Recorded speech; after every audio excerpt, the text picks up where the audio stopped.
Et bonjour, j'espère que vous allez tous bien et que vous passez un bel été. Comme vous pouvez le constater, je ne suis pas dans ma cuisine, j'ai profité de la pause estivale pour aller poser mes valises et mes couteaux près de la mer. Aujourd'hui, on va se lancer sur un nouveau format que j'ai toujours rêvé de faire. Une vidéo qui allie le voyage, la découverte, la cuisine, les rencontres, les bons produits et les bons spots. Bref, toutes mes passions réunies. Pour ce premier épisode qui, je l'espère, sera celui d'une longue série, je vous emmène avec moi dans une de mes villes préférées de la France. C'est pas la capitale.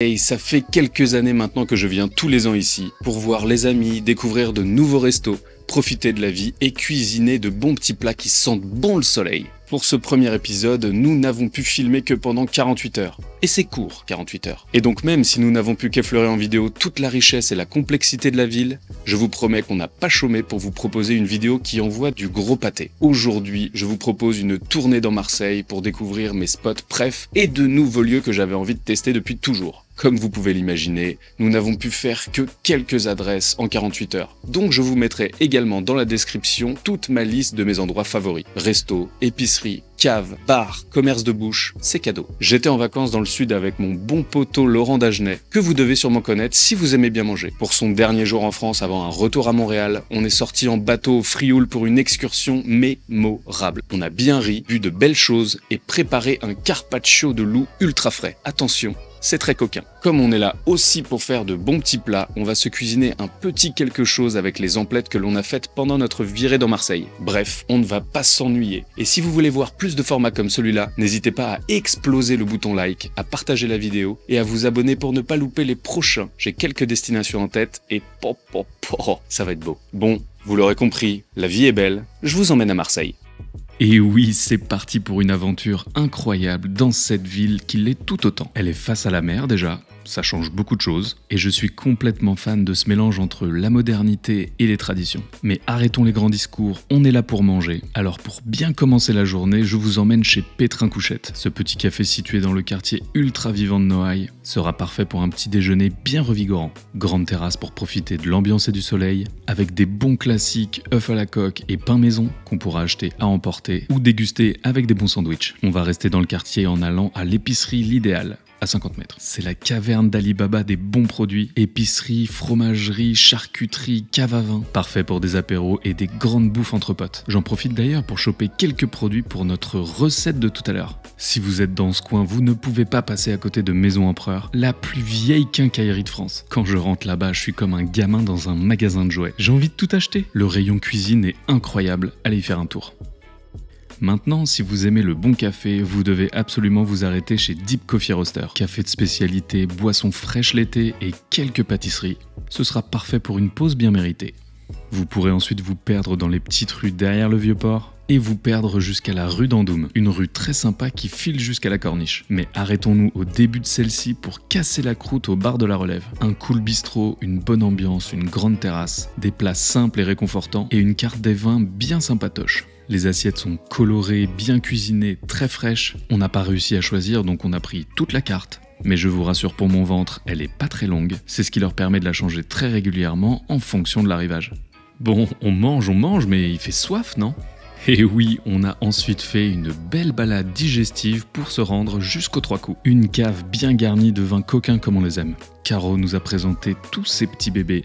Et évidemment, le plus dur, comme toujours, ça a été de choisir. Roussillon, Languedoc, Bourgogne, Jura, des grands classiques et des belles découvertes pour faire guincher nos papilles. Vous trouvez pas que ça fait longtemps qu'on n'a pas mangé ? Eh ben moi si. Alors pour le goûter, direction Vanille Noire, derrière le Vieux-Port. Glacier très cool qui va nous donner des forces pour notre balade dans le panier. On était obligé de vous présenter leur glace phare, la vanille noire. Je vous laisse deviner en commentaire grâce à quoi ils obtiennent cette belle couleur. Petit indice, c'est pas du charbon. Bon, je pense que c'est l'heure d'éliminer tout ça pour faire un peu de place pour la suite. Et quoi de mieux que d'arpenter les petites ruelles du panier, au cœur duquel on va retrouver un nouveau venu, ripaille. Des petits plats conviviaux à partager, très originaux et qui sentent bon la Méditerranée. La petite carte des vins est bien léchée et l'ambiance aux petits oignons.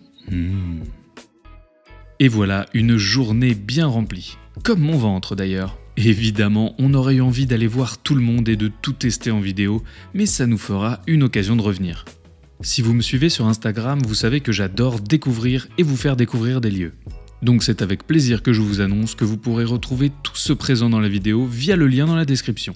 Et bien sûr, j'y ai mis tous ceux que j'aime et que je n'ai malheureusement pas pu visiter durant ces 2 jours. Je pense notamment à Livingstone, le restaurant de Valentin Raffali au cours Julien. J'adore l'ambiance, les vins et la carte brute et subtile à la fois. L'IMAT qui n'est pas très loin pour des assiettes fraîches et créatives. Provision, la boutique de mes rêves entre épicerie, librairie et cave à vin. Que des produits incroyables dans un lieu magnifique. Il y a aussi Figure pour des plats à partager et des vins très coquins. Boujou pour un petit café sur la corniche. On aurait aussi pu parler de Tuba pour déguster du bon poisson et profiter des goods. Ou Gaspard pour boire des cocktails bien funky en fin de soirée.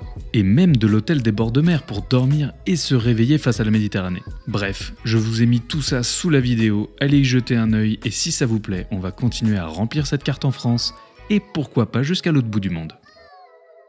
Hey, mais cette petite tête ne vous dit pas quelque chose? Et oui, c'est le poteau Laurent Dagenet. Pour finir les vacances en beauté, on est allé faire une excursion au Frioul en bateau avec à la barre mon copain Nico. Je vous laisse profiter de la beauté du voyage. On se retrouve pour l'apéro.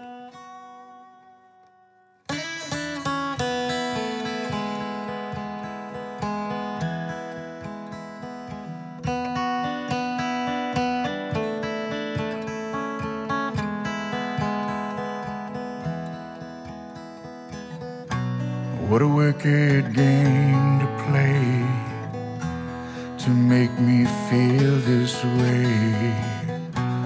What a wicked thing to do to let me dream of you.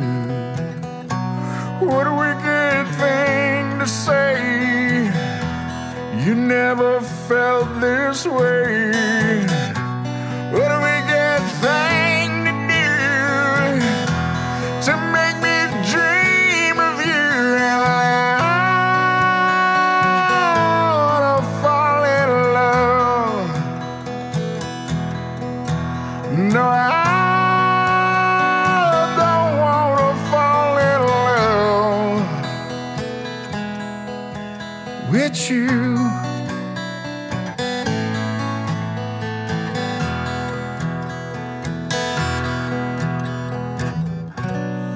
Nobody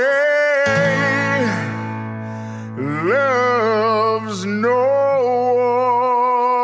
one. Qui veut du rosé? Ah là là, j'ai presque versé une petite larme. Les paysages, le coucher de soleil, les copains. Et évidemment, une bonne bouffe. Ah bah oui, on n'est pas venu là coller des gommettes. Hein. Alors nous sommes partis sur un carpaccio de loup de mer ultra frais. Pour notre marinade, on a haché un peu d'échalote, une bonne grosse botte de coriandre. De mon côté, je me suis attelé à lever les filets, enlever la peau et dresser de jolies petites tranches dans une assiette. Un déluge de zeste de citron jaune pour la fraîcheur. Ça ira.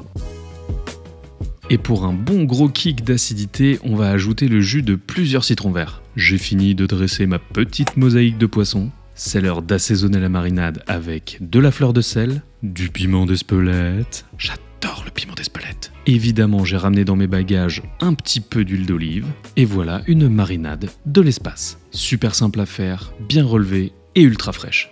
Comme on est des petits gourmands, on a taillé une petite nectarine en brunoise. Et voilà, il ne reste plus qu'à parsemer le poisson de notre délicieuse marinade et de répartir la nectarine un peu partout afin que tout le monde en ait à chaque bouchée.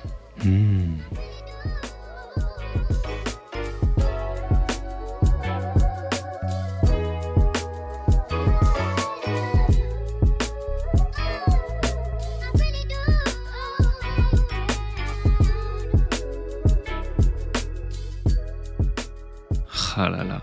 Après une journée bien remplie, retour au Vieux-Port en bateau. De nuit, c'est absolument magnifique. On était seul au monde pour apercevoir toutes les lumières de Marseille. C'est beau une ville la nuit.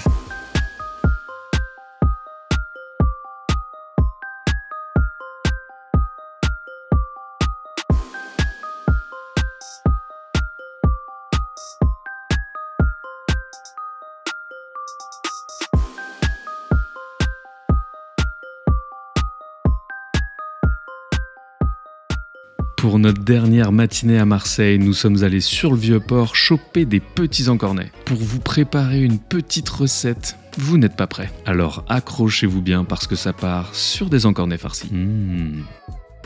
On va commencer par détailler les courgettes en brunoise. Essayez de prendre votre temps et de les couper bien finement, ça sera beaucoup plus agréable en bouche.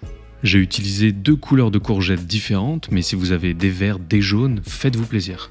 On enchaîne avec un bon gros poivron. Vous pouvez découper le chapeau et la base, et ensuite en faire des lamelles. Ce sera beaucoup plus simple pour faire de tout petits cubes. Car comme pour le reste, il faut que ce soit vraiment très fin. On débarrasse avec les courgettes et on s'attaque à l'échalote. Pour la ciseler facilement, on fait des premières incisions dans la longueur, puis dans la hauteur et dans la largeur.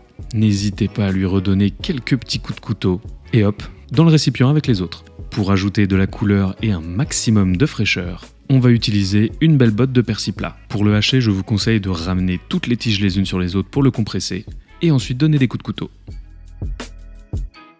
Que serait la cuisine du Sud sans ail? Je vous le demande. Alors évidemment, on va râper, presser ou hacher quelques gousses, mais faites en fonction de votre goût, un peu plus ou un peu moins, ou pas du tout. Pour aller chercher l'acidité, je vais ajouter du jus de citron vert. Il va super bien se marier avec les calamars et créer un joli liant pour notre farce. Pour emmener cette dernière dans une autre dimension, on va ajouter de l'andouilla. Ça va ajouter du goût, de la couleur et bien relever l'ensemble. Pour l'assaisonnement, un petit peu de thym séché, de la fleur de sel, un petit peu de poivre noir fraîchement moulu, un généreux filet d'huile d'olive et ma botte secrète, une lampée d'un bon vinaigre de vin rouge. On peut maintenant bien mélanger la farce pour incorporer toutes les saveurs. Et quand c'est fait, on va pouvoir la verser sur une plancha bien chaude. Pas besoin d'ajouter de la matière grasse, il y a déjà de l'huile d'olive dans la farce.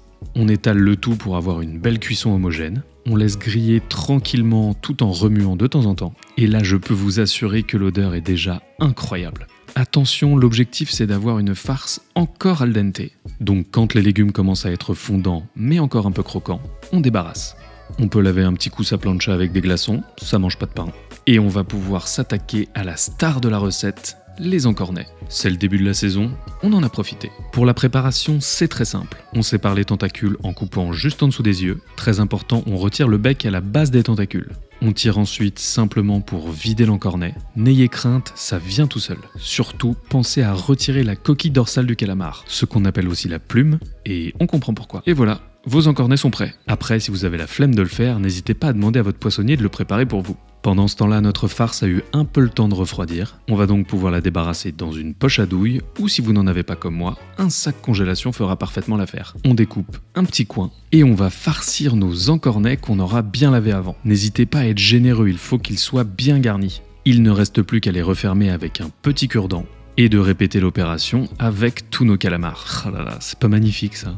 Pour la cuisson, un petit filet d'huile d'olive sur une plancha bien chaude, et hop, on dépose nos encornets sur le dos. Ce sera plus stable pour la première partie de cuisson et il faut bien que ça grille. On assaisonne avec de la fleur de sel et comme on n'est pas venu ici pour plaisanter, on va les flamber au pastis. Les plantes et l'anis vont ajouter une strate de saveur très intéressante.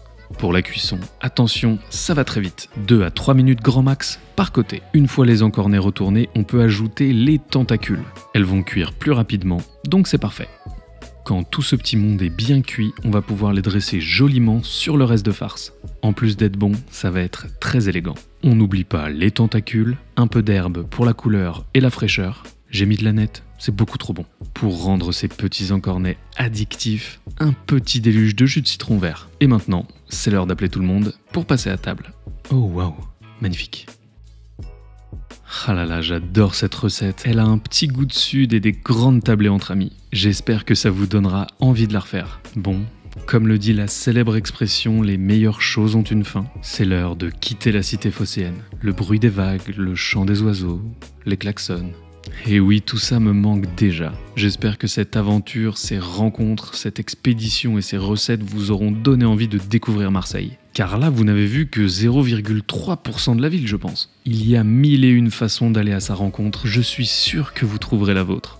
Oh là là, c'était intense ces 48 heures, je ne m'en remets toujours pas. J'espère sincèrement que ça vous a plu. C'est un format qui me tient énormément à cœur et je suis sûr qu'on en fera plein d'autres. C'est une nouvelle série qui me permet de tester plein de choses en termes de bouffe, de voyage, mais aussi de réalisation. Et c'est ça qui est super excitant. Si vous voulez qu'on continue cette série, aidez-nous à faire rayonner la vidéo, envoyez-la à vos potes de Marseille ou à ceux qui veulent y aller. Ça nous donnera une force incroyable. On arrive très vite avec de nouvelles recettes de l'espace pour la rentrée. C'était Hugo, vous êtes toujours sur Woogies. Bon appétit. Ciao.